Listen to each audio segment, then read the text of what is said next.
아멘. 피아노 감사합니다.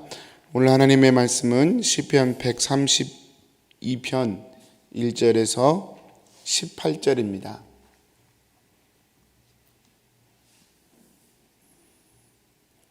한 절씩 교독하겠습니다.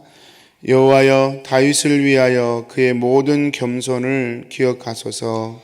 그가 여호와께 맹세하며 야곱의 전능자에게 서원하기를, 내가 내 장막 집에 들어가지 아니하며 내 침상에 오르지 아니하고 내 눈으로 잠들게 하지 아니하며 내 눈꺼풀로 졸게 하지 아니하기를, 여호와의 처소 곧 야곱의 젖는 자의 성막을 발견하기까지 하리라 하였나이다.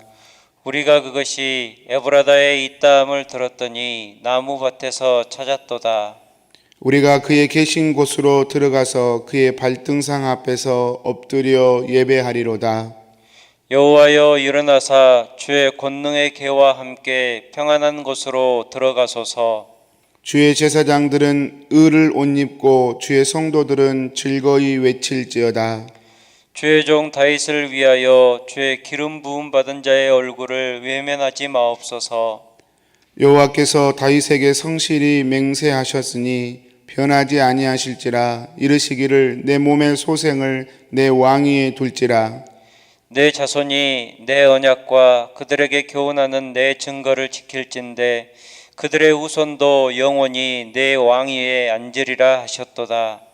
여호와께서 시온을 택하시고 자기 거처를 삼고자 하여 이르시기를, 이는 내가 영원히 쉴 곳이라. 내가 여기 거주할 것은 이를 원하였음이로다. 내가 이 성의 식료품에 풍족히 복을 주고 떡으로 그 빈민을 만족하게 하리로다. 내가 그 제사장들에게 구원을 옷 입히리니 그 성도들은 즐거이 외치리로다. 내가 거기서 다윗에게 뿔이 나게 할 것이라. 내가 내 기름 부음 받은 자를 위하여 등을 준비하였도다. 내가 그의 원수에게는 수치를 옷 입히고 그에게는 왕관이 빛나게 하리라 하셨도다. 아멘. 아멘. 오늘 또 말씀 앞에 나오신 우리 성도님들을 이렇게 말씀 붙들고 하루를 시작하시는 우리 성도님들을 정말 잘하신 것입니다. 우리 주님 붙들고 나아갈 때 우리 주님이 결코 우리의 이런 믿음과 고백을 기억하시기 때문에 그렇게 말씀드릴 수 있습니다. 오늘 시편 말씀도 그와 관련된 말씀이라고 할 수 있습니다. 다윗이라고 한 사람이 있었죠. 목동이었습니다. 사실은 집에서도 인정받지 못하는 그런 사람이었죠. 하지만 다른 사람의 인정과 상관없이 다윗은 하나님만을 사모하고 하나님을 노래하기를 기뻐했고 예배하기를 기뻐했던 사람이 다윗입니다.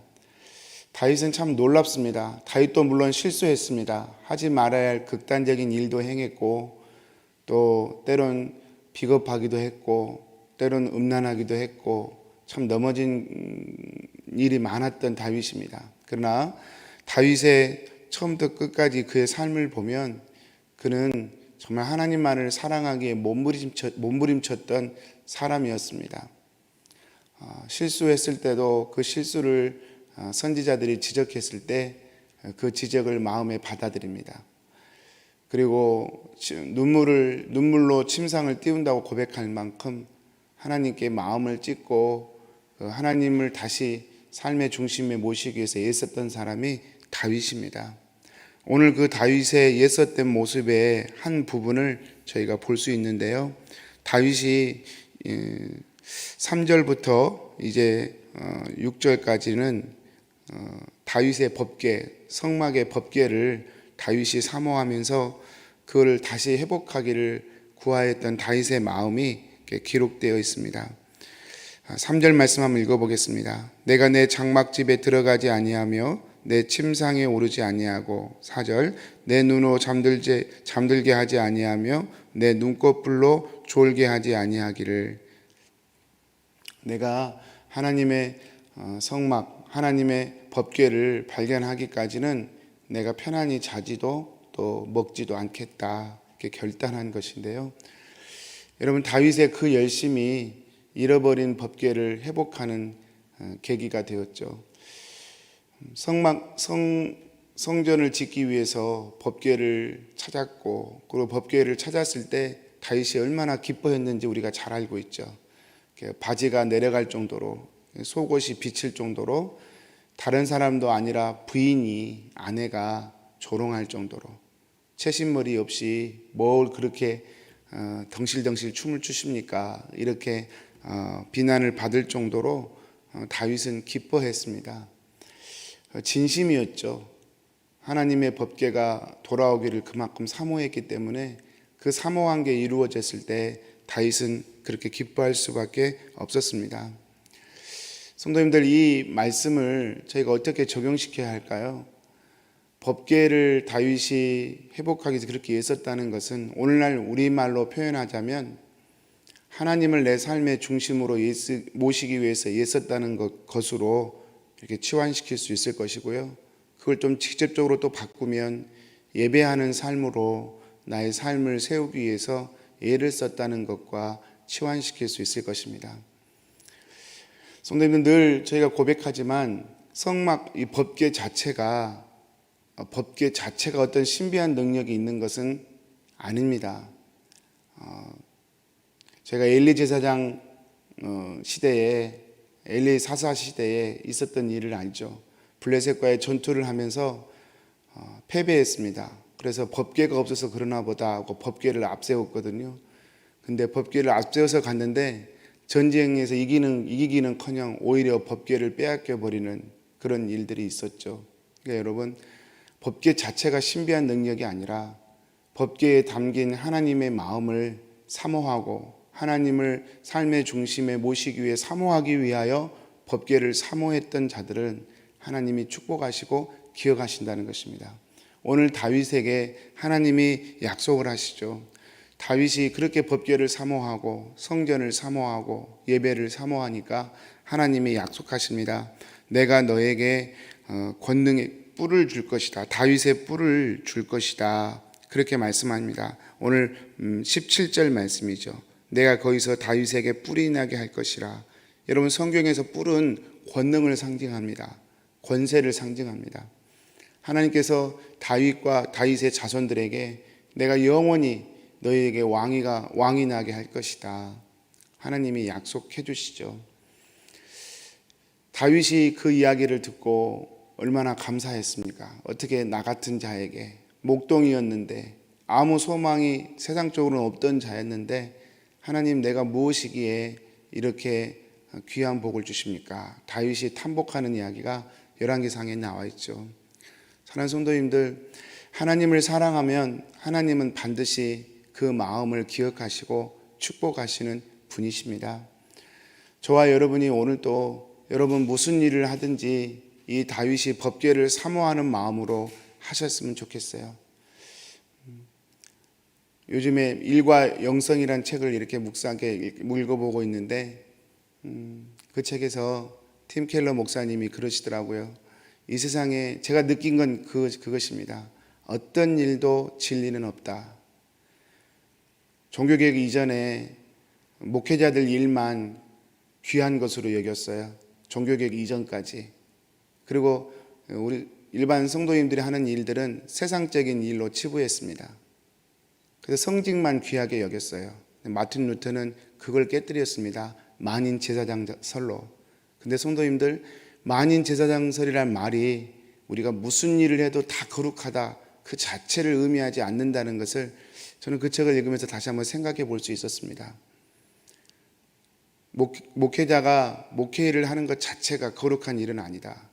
하나님을 중심에 모시고 몸부림치며 살려고 할 때 목회가 거룩해지는 것처럼 우리 집사님들이 하시는 일도 그 자체가 거룩해질 수는 없다. 만약에 그 자체가 거룩해진다면 굳이 예배할 필요가 있겠는가? 만약에 그 자체가 거룩해진다면 그것만 열심히 하고 살면 되지 다른 무엇이 필요하겠는가? 목사가 목회만 열심히 하면 되는 것처럼. 그러나 양극단, 목사가 목회만 열심히 한다고 거룩한 일이 아니다. 하나님과 연결되어질 때 거룩한 것처럼 우리 일반 직종의 우리 성도님들도 그 직종에서 하나님을 예배하고 하나님과 연결되어졌을 때 그 직장은 마치 목사가 목회하는 것처럼 거룩하다. 참 그 핵심을 이렇게 언급해 주는 것 같아서 참 제게 또 한번 생각해 볼 수 있는 계기가 되었습니다. 물론 다 아는 이야기죠. 이거 모르는 사람은 거의 없을 겁니다. 그렇지만 여러분 마음속에 그걸 다시 새기는 거하고 그냥 알고 지나가는 거하고는 참 많이 다를 겁니다. 성도님들, 오늘 하루도 우리 성도님들이 하시는 일이 그렇게 거룩한 일이 되시기를 축복합니다. 그 거룩한 일이 되는 것은요, 다른 거 아닙니다. 하나님을 마음의 중심에 모시고 그 일을 감당하시는 것입니다.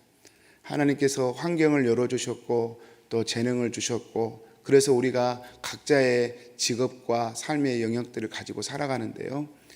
그 속에서 정말 하나님을 사랑하는 마음을 가지고 산다면 하나님은 저희가 손으로 하는 일에 은혜를 주시고 우리에게 뿔을 주시고 우리에게 권능을 주셔서 정말 하나님께서 함께 하시는 자가 어떻게 세상에서 살아가는 일을 보여주는 그런 은혜를 주실 것입니다. 사랑하는 성도님들, 오늘 말씀을 마치겠습니다.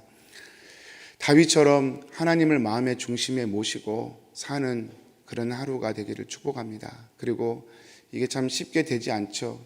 그렇지만 성도님들 마음속으로 갈망했으면 좋겠어요. 기도했으면 좋겠어요. 이 코로나의 광풍을 지나가면서 덜 생각하게 되는 게 있어요. 아무것도 우리를 지켜주지 못하겠구나. 성도님들, 그저께 뉴스에 보니까 뉴욕에서 엄청난 억만장자가 이게 아파트에서 뛰어내렸더라고요. 코로나 우울증 때문에. 돈이 있는 사람이든 없는 사람이든 다 불안해하고 염려합니다. 한 가지는 분명히 고백할 수 있어요. 정말 하나님 외에 우리의 참된 안식처는 없구나. 하나님 외에 정말 우리의 마음을 위로하고 품어줄 자는 없구나.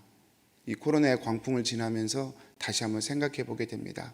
오늘 또 그 하나님의 은혜 안에서 여러분 담대하십시오. 하나님과 함께 여러분의 하는 일에 하나님의 복이 함께 하시기를 소원합니다. 우리 기도하겠습니다. 살아계신 하나님 아버지, 오늘 또 하나님의 말씀을 저희들이 듣습니다. 다윗처럼 하나님의 법을 사모하고 하나님을 마음의 중심에 세우기를 사모하며 달려가는 그 믿음이 우리 안에 날마다 있게 하여 주옵소서. 오늘 또 가게로 출근합니다. 오늘 또 우리에게 맡겨진 직장의 일들을 감당합니다. 오늘 또 우리에게 주어진 하루의 스케줄들을 소화합니다. 주님, 우리의 모양은 다 다르지만 우리의 중심은 여호와 하나님을 향할 수 있도록 은혜 주셔서 하나님을 사랑하는 자에게 주시는 하나님의 보호하심과 풍성케 하심의 복을 누리도록 은혜 부어 주옵소서. 예수님의 이름으로 기도합니다. 아멘. 하늘에 계신 우리 아버지여, 이름이 거룩히 여김을 받으시오며 나라에 임하옵시며 뜻이 하늘에서 이룬 것 같이 땅에서도 이루어지이다.